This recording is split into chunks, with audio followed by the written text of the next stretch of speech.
साल 2023 अवसान की ओर है, 2024 आने जा रहा है और ऐसे में भिवानी पुलिस की किस तरह की स्ट्रेटजी थी और किस तरह से भिवानी पुलिस आपराधिक वारदातों की रोकथाम में कामयाब साबित हुई है।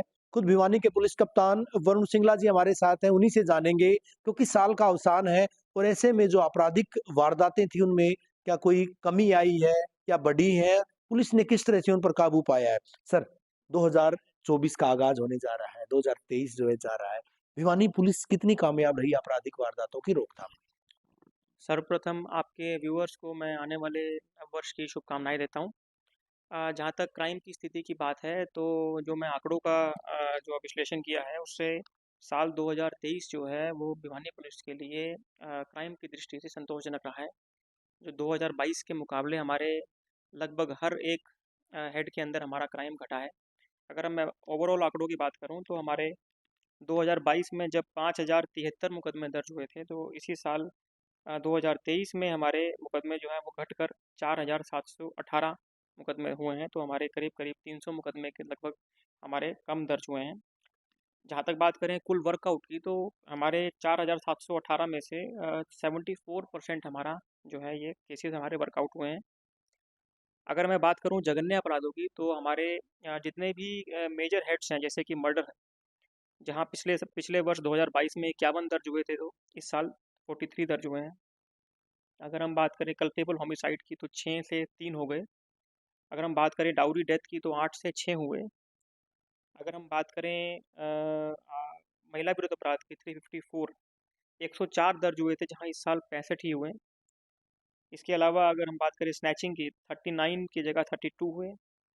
अगर हम किडनैपिंग महिला की बात करें तो 57 की जगह 41 हुए।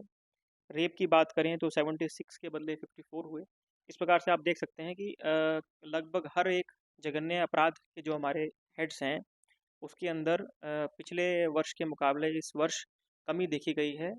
और जहाँ तक वर्कआउट की बात है इन सभी केसेस की तो लगभग 100% हमारा वर्कआउट सभी हेड्स में रहा है। तो ओवरऑल हमारा जो साल है वो क्राइम की दृष्टि से संतोषजनक रहा है। और जो मुकदमे अभी हमारे अंडर इन्वेस्टिगेशन है हमारा प्रयास है कि हम जल्द से जल्द उनको इन्वेस्टिगेट करके और उनको न्यायालय तक पहुँचाएं। जाहिर तौर पर उनको इन्वेस्टिगेट करना भी होगा और किया भी जा रहा है। लेकिन सर, किस तरह की स्ट्रेटेजी थी आपराधिक वारदातों में रोकथाम जो हुई है? हम देख रहे थे आंकड़े जो है उसमें जो हीनियस क्राइम है, मर्डर के मामले हैं उनको 100% जो जिस तरह की जानकारी मिली उनको ट्रेस आउट कर दिया गया है।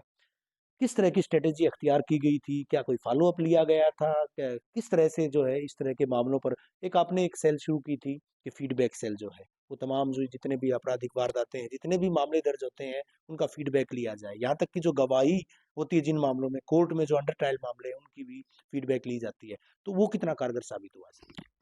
देखिए निश्चित तौर पर जो सुपरविजन की क्वालिटी है वो काफ़ी हद तक हमने इम्प्रूव की है। हमारे माननीय जो डीजीपी श्री शत्रुजीत सिंह कपूर हैं उनके आने के बाद उन्होंने लगातार इस बात पे जोर दिया कि हमारी जो डीएसपी और एसपी स्तर पर जो सुपरविजन है उसकी क्वालिटी को इम्प्रूव किया जाए, उसकी मॉनिटरिंग केसेस की काफ़ी बढ़ाई जाए।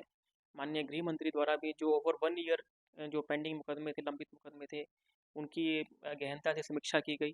जो इन सभी कारणों से ज़्यादा मुकदमे वर्कआउट हुए हैं और ज़्यादा से ज़्यादा मुकदमों में तफ्तीश हमारी कंप्लीट हुई है और न्यायालय तक गए हैं वो।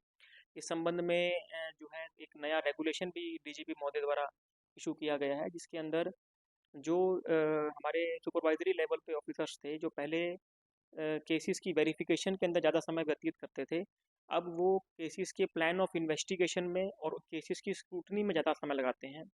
जिसकी नेचर से ही वो जो है वो तफ्तीश में कम और उसकी स्क्रूटनी में ज़्यादा लगे हुए हैं। जिस स्क्रूटनी बढ़ने से अनुसंधानकर्ता के लिए उस तफ्तीश को अच्छी तरीके से अव्वल तरीके से उसको कंप्लीट करना उसके लिए अनिवार्य हो जाता है। ना करने की सूरत में अनुसंधानकर्ता के खिलाफ कार्रवाई की जा